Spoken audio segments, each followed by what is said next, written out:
এখানে অনেক YouTuber, Bloggers এবং সংবাদ মাধ্যমের কর্মকর্তারা আছেন। আপনারা এই খেলাকে প্রতিটা দিন আমরা লক্ষ্য করেছি মোবাইলে এই খেলাকে আপনারা সম্প্রচারিত করেছেন খুব সুন্দরভাবে, এবং আপনারা কোনো ত্রুটি রাখেননি যে এই খেলাকে অগ্রসর করে নিয়ে যেতে। আপনাদেরকে আমি ধন্যবাদ জানাচ্ছি।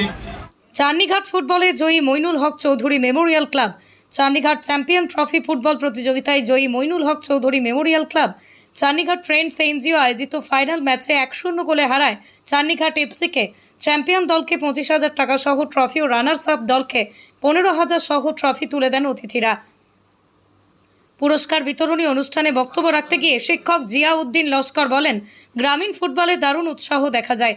গ্রামাঞ্চলে অনেক প্রতিভা রয়েছে যা গ্রামীণ ফুটবলে উঠে আসে। প্রতিযোগিতায় স্থানীয় খেলোয়াড় দিয়ে প্রতিযোগিতা করার আহ্বান জানান। মাতৃভূমি সামাজিক সংস্থার সভাপতি সিদ্ধান্ত দাস বলেন, বর্তমানে গ্রামাঞ্চলে ফুটবলের উৎসাহ বাড়ছে। প্রতিভা রয়েছে কিন্তু তাদের মাঠ ছিল না। এবার বিভিন্ন মাঠের উন্নতির জন্যই বিধায়ক ও সাংসদের হস্তক্ষেপ কামনা করেন তিনি। প্রতিযোগিতায় উপস্থিত ছিলেন সোনাইয়ের বিধায়ক প্রতিনিধি শাহাজউদ্দিন, শিক্ষক মনিরউদ্দিন বড়ভূঁইয়া, সমাজসেবী নজরুল ইসলাম বড়ভূঁইয়া, সিরাজউদ্দিন লস্কর, অশোক দাস, বাপ্পা পাল, সুদীপ বিশ্বাস, আক্তার হোসেন, মইনুল হক চৌধুরী মেমোরিয়াল ক্লাবের সম্পাদক আবুল হোসেন বড়ভূঁইয়া, ফ্রেন্ডস এনজিওর সভাপতি সাবুদ্দিন বড়ভূঁইয়া, সম্পাদক সেলিম উদ্দিন মজুমদার সহ অন্যান্যরা। প্রতিযোগিতায় বিশেষ সাংস্কৃতিক অনুষ্ঠানের আয়োজন করা হয়। দেশাত্মবোধক সঙ্গীত পরিবেশন ও ধামাইল নৃত্য পরিবেশন করেন শিল্পীরা। চ্যাম্পিয়ন ট্রফি ফ্রেন্ডস এনজিও, এখানকার স্থানীয় এনজিও, ওনারা এই মাঠে খেলার ব্যবস্থা করেছেন।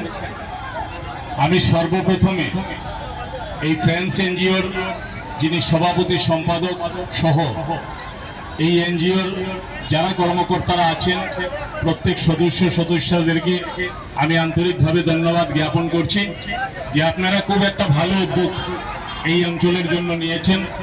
যে ফুটবল প্রতিযোগিতা সাধারণত আমরা যারা ফুটবল প্রেমী দর্শক, আমরা ফুটবল প্রতিযোগিতার দর্শক গ্রাম অঞ্চলেই দেখতে পাই। শহরাঞ্চলে যদিও খেলা হয় কিন্তু দর্শক এই ধরনের হয় না।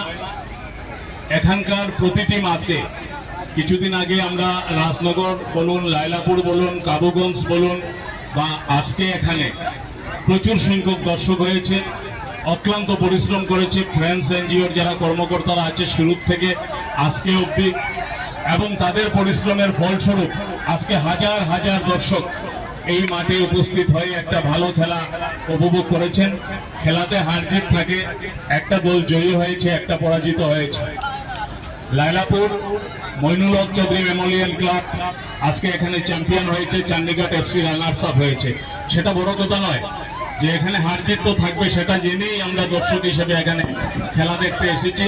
চান্ডিঘাট ফুটবলের দলের যারা খেলোয়াড় ছিলেন ওনারাও ভালো প্রতিদ্বন্দ্বিতা করেছেন, যে চেষ্টা করেছেন, চেষ্টার ওনারা কোনো ত্রুটি রাখেননি। কিন্তু ভাগ্য বলতে হবে যে ভাগ্য দিয়েই খেলা, যে 1-0 গোলের ব্যবধানে আজকে মইনুল হক চৌধুরী মেমোরিয়াল ক্লাব এখানে বিজয়ী হয়েছে। তৎসঙ্গে এখানে আমার সহকর্মী দীর্ঘদিনের সেলিম, এই এনজিওর যিনি সাধারণ সম্পাদক, উনি একটা আবেদন রেখেছেন, বলেছেন আমাকে, দেখুন আমি তো আর জনপ্রতিনিধি না, যে আমাকে বলার উদ্দেশ্যটা হলো যদি কোনো জনপ্রতিনিধিকে দিয়ে আমি কিছু করাতে পারি, মানে আমি ভাইয়া মিডলম্যান, থার্ড পার্টি বলতে হবে আমাকে। যে আজকে আমরা লক্ষ্য করছি প্রায় প্রতিটি মাঠে, এখানে নয় শুধু, যতটা মাঠ আমাদের গ্রাম অঞ্চলে আছে, যে আমাদের এখান থেকে, আমি কাউকে উদ্দেশ্য করে কিন্তু বলছি না, আমাদের এখান থেকে যে সমস্ত জনপ্রতিনিধি নির্বাচিত হয়, পঞ্চায়েত হোক, বিধায়ক হোক বা সাংসদ হোক, যে খেলাধুলার প্রতি, খেলাধুলা মাঠে তাদেরকে কিন্তু আমন্ত্রণ জানানো হয় বিভিন্ন সময়, কিন্তু খেলাধুলার যে পরিকাঠামো যেটা আছে সেটাকে উন্নতিকরণের জন্য ওনারা খুব একটা প্রচেষ্টা করে না। বারবার বিভিন্ন জায়গায় আমরা খেলার মাঠের কথা বলি, খেলোয়াড়দেরকে সাহায্যের কথা বলি, এই ধরনের প্রচেষ্টা ওনারা নেয় না। যাই হোক, এখানে ফ্রেন্ডস এনজিও আমার সঙ্গে ওনাদের একটা অন্তরঙ্গ আছে।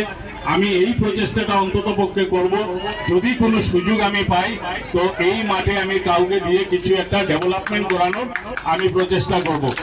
পরিবেশ ফ্রেন্ডস ক্লাবের আয়োজনে যে একটা খেলা চলে গেল, এবং মইনুলম শুধু একটা কথা আপনাদের স্মৃতির জন্য, স্মরণের জন্য বলতে চাই যে আমাদের সার্বিক উন্নয়নের জন্য খেলাধুলার ব্যাপারে আমাদের আরও চিন্তা করতে হবে জিপি লেভেলে। আমি প্রত্যেক যে ক্লাবে, মইনুল ক্লাব, লালাপুর পল্লী ইউনিয়ন ক্লাব এবং এখানে ফ্রেন্ডস ক্লাব, এনজিও যারা আছেন, আপনারা একটা টুর্নামেন্টের ব্যবস্থা করুন যে বিলো 17, বিলো 16, এখানে 5 জন 6 জন হায়ারের ব্যবস্থা থাকে, বাইরে থেকে মানুষ আসে। এটা কিন্তু শোভনীয় লক্ষণ নয়। আমাদের হায়ার এক টিম থেকে, মিজোরাম থেকে, এটা যে আমরা এখানে আনে খেলা উপভোগ করব, এটা যদিও খেলা দেখতে সুন্দর, কিন্তু এটা আমাদের মানে সার্বিক উন্নতির কোনো লক্ষণ নয়। সেই হিসাবে আমাদের ছাত্রছাত্রী কচিকাচারা যারা আছেন ছোট, বিলো 17, একটা টুর্নামেন্টের ব্যবস্থা করুন। তার প্রারম্ভে আপনারা একটা কোচিংয়ের ব্যবস্থা করুন। কোচিং ছাড়া কোনো অবস্থাতেই মানে খেলাধুলা সম্পূর্ণ শেখা যায় না। আমরা যারা কোচ যারা আছে এখানে, অনেক কমরুজ্জামান আছে, রাজু আছে, অনেক আছে, আমরাও আছি, কিন্তু লোকাল কোনো কোচ দিয়ে খেলা শেখানো যায় না। বিশেষ একটা ক্যাম্পেইন করে 1 মাসের একটা এনজিও আমাদের দাদা মাতৃভূমি মনন্দা আছেন, ওনার সঙ্গে যোগাযোগ করে এটার একটা ব্যবস্থা করুন। মাঠের এখন অভাব নাই, যদিও অত্যন্ত সুন্দর না হলেও সুন্দর সুন্দর মাঠ আমাদের আছে, কিন্তু আমাদের মানসিকতার অভাব থাকায় যে অন্তত মিনি স্টেডিয়াম ধরা যায়, এগুলা ওইসব মাঠে খেলা হচ্ছে না, অত্যন্ত দুর্ভাগ্যের বিষয়। জানি না কারণ কি। আমরা যদি আমাদের সাজেশন চাওয়া হয়, তা আমরা সাজেশন দিতে প্রস্তুত, আমরা শারীরিক পরিশ্রম দিতেও প্রস্তুত, কিন্তু বাগাবাজারে একটা বড় অনুষ্ঠান, একটা ফুটবল টুর্নামেন্ট হওয়া অত্যন্ত আশা করি। ভবিষ্যতে আমরা চেষ্টা করব। আর ধন্যবাদ, সময় অত্যন্ত কম। আমি একটা শুধু অনুরোধ রাখলাম আপনারা। খেলাধুলা হচ্ছে, এটা হইল গিয়া বন্ধুত্বের ভাব বা ভ্রাতৃত্বের ভাব খেলাধুলার মাধ্যমে গঠিত হয়। যেমন আমি কচিদরম থেকে খেলা দেখার বাগাতে এসেছি, চান্দিঘাটে। সেখানে এসে অনেকের সঙ্গে আমার পরিচয় হয়েছে, এবং সেই পরিচয়টা শুধু মানে পুরা বিশ্বের মধ্যে খেলাধুলার এই ফুটবল খেলার মাধ্যমে বিশ্ব ভ্রাতৃত্ব ভাবটা গড়িয়ে ওঠে। যেমন ভারত অন্য একটা দেশের সঙ্গে ওই রকম বিশ্ব ফুটবল যেগুলো হয়, সেগুলোতে এইভাবে খেলাধুলা গড়িয়ে ওঠে। তো অনেক ভালো লেগেছে যে এই প্রত্যন্ত রুরাল রিমোট একটা এরিয়া, এবং সেটার ভিতরে একটা সুন্দর একটা পরিবেশের মধ্যে একটা মাঠ আপনারা সৃষ্টি করেছেন এবং মাঠটা তৈরি করেছেন। সেই মাঠের মধ্যে একটা ফুটবল খেলা, যেটা এই ফুটবল খেলার মাধ্যমে এই গ্রামের নাম এবং এই অঞ্চলের নাম সেটা আজকে মিডিয়ার মাধ্যমে দূর দূরান্তে মানুষে দেখতে পাচ্ছে। সেটা অত্যন্ত ভালো জিনিস। আর এই যে যুব সমাজ যে উদ্যোগটি নিয়েছেন, সেটা অত্যন্ত ভালো। আমার মাননীয় বিধায়ক সুনায়ক করিমউদ্দিন বড়ুইয়া মহাশয় আজকে উনি উমরা হজে গিয়েছেন, নতুবা তিনি আসার কথা, তো উনি আমাকে পাঠিয়েছেন। আমি ব্যক্তিগতভাবেও আমি উদ্যোগ নিয়েছি আসার জন্য।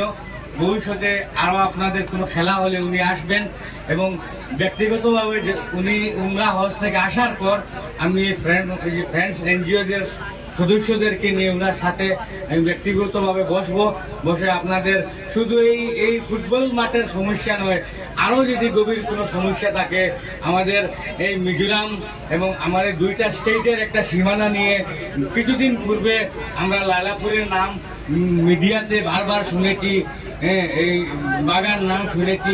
এই সমস্ত বৃহত্তর যেগুলো সমস্যা আছে সেগুলো নিয়েও উনি চিন্তা করেন, এবং সেটা নিয়েও যদি কোনো সমস্যা থাকে সেটা নিয়ে ওনার সাথে আলোচনা করব। আর আজকে এখানে আসায় আমি এবং আপনারা যেভাবে আমাদেরকে আপ্যায়ন করেছেন, সেটার জন্য বিশেষ ধন্যবাদ সবাইকে জানাই।